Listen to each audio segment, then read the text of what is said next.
Rupanya memang kaki Dian sudah di Indonesia mulai tahun itu. Waktu sementara saya gagal tampuk pimpinan estafet pada Imron, karya saya dilanjutkan Imron. Mulai diawali pembacakan dari Bangkok, ledakan gedung-gedung pijak, habis gagal. Itu menandakan Yesus tidak izinkan itu terjadi. Saudaraku yang kekasih, pada waktu tahun itu, tahun 69 itu, rapat terakhir mau memencet tombol untuk serbuan, ternyata Kristus cambuk saya jatuh menggelebar di forum rapat waktu itu. Sebelumnya saya tidak pernah merasa sakit apapun. Tahu-tahu waktu saya memimpin rapat yang terakhir tinggal pencet knop tombol itu, saya jatuh. Sehingga dokter yang datang diundang oleh abah saya. Setelah tahu keberadaan saya diperiksa, dokter itu angkat tangan. Ludah saya sudah mengeluarkan cairan merah. Saudaraku yang kekasih, kemudian para internis semua di Surabaya semua angkat tangan yang diundang oleh abah. Dan kemudian besoknya datang seorang dokter, profesor teman kuliah dari ibu saya. Kemudian datang ke Gersik dan dia berkata kepada abah saya, dia berkata, Bapak, kalau manusia, kalau mobil rusak, itu kembali pada manusia. Karena yang menciptakan mobil itu manusia. Tapi kalau manusianya yang rusak, kita kembalikan kepada Allah. Apa saya antusias sekali. Dia berkata, rumah sakit dokter di mana? Rumah sakit saya di Jalan Raya Diponegoro di Surabaya. Rumah sakit Katolik. Wah, apa saya melotot. Kalau saya tahu Anda orang kafir, tidak saya izinkan masuk di rumah saya. Diusir itu dokter. Saudara tahu lantai yang baru diinjak-injak dokter itu dicuci dengan air got 7 kali.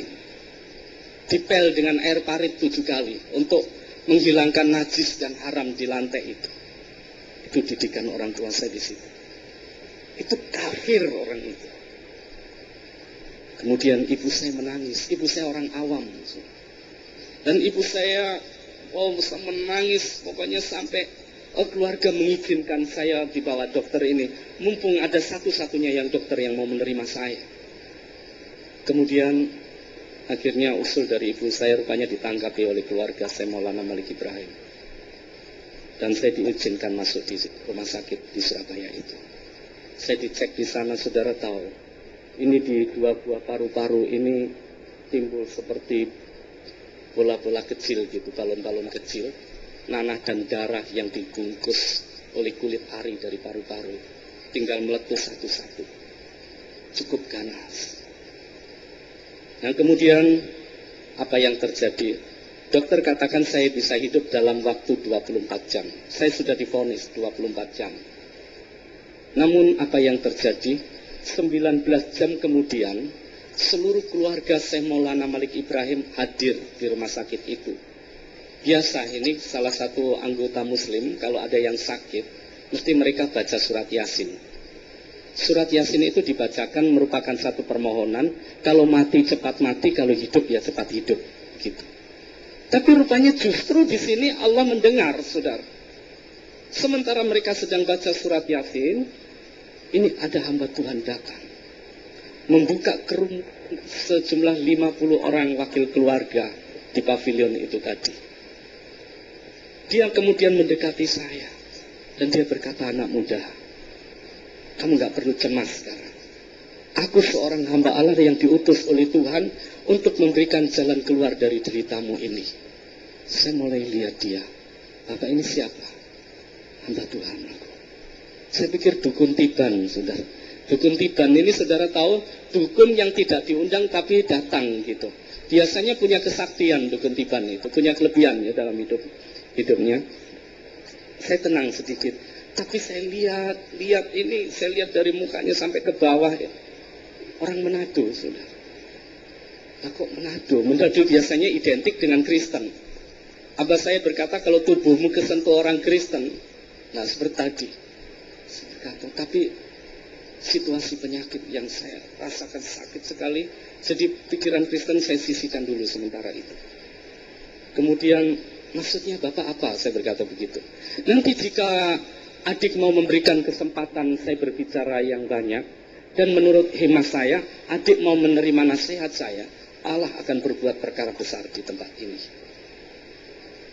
Oh iya, saya berkata begitu, karena dia waktu itu bawa icolak, koper icolak kecil. Saya pikir di dalam icolak itu sarana-sarana medis gitu untuk menyembuhkan saya, ya.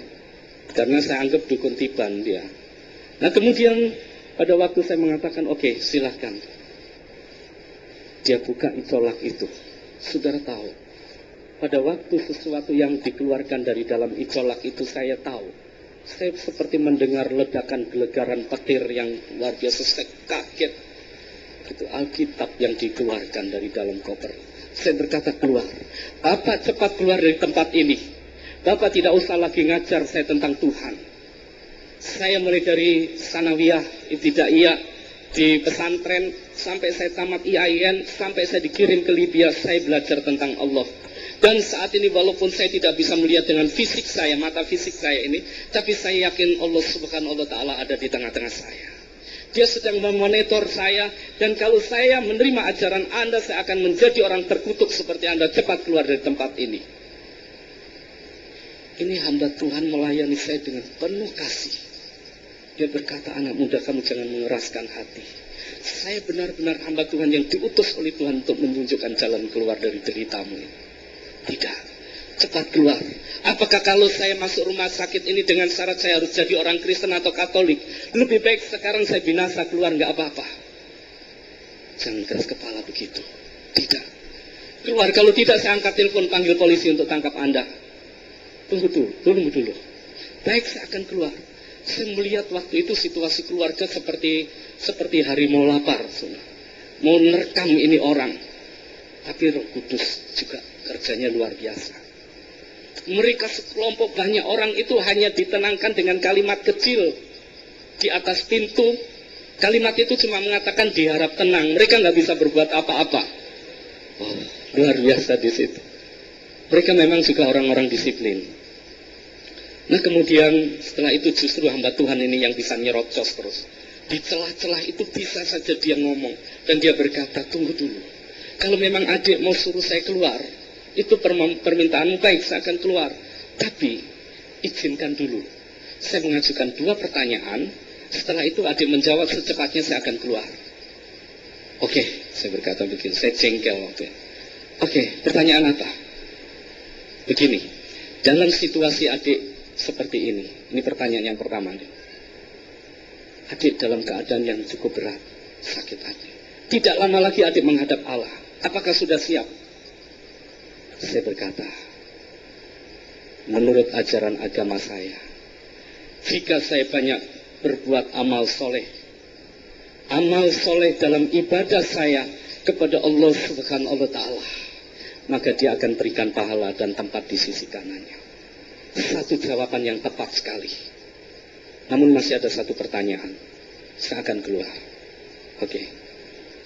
Yang kedua, sejak adik keluar dari rahim ibu adik, sampai adik umur sekian dan mengalami yang seperti ini, banyak mana amal soleh dalam ibadah adik di hadapan Allah adik dengan perbuatan-perbuatan yang sadis adik lakukan. Pikiran saya ini dilambungkan ke peristiwa tahun 66. Ribuan orang Cina saya bantai.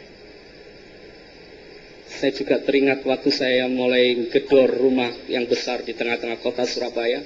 Saya masuk rumah itu, anak gadisnya, saya asingkan, saya perkosa. Kemudian setelah itu saya masukkan kamar lagi, saya kunci pintu, saya siram dengan bensin. Habis perkara. Karena ini Cina-Cina bandel yang gak kapok. Saya anggap begitu. Sudah, itu apa yang terjadi, saudaraku yang kekasih. Disitulah. Ya, disitu satu kuasa. Terus kemudian ini kembali pada hamba Tuhan ini, saudaraku. Dan hamba Tuhan ini terus bertanya, bagaimana? Saya nggak bisa menjawab kalimat yang terakhir itu.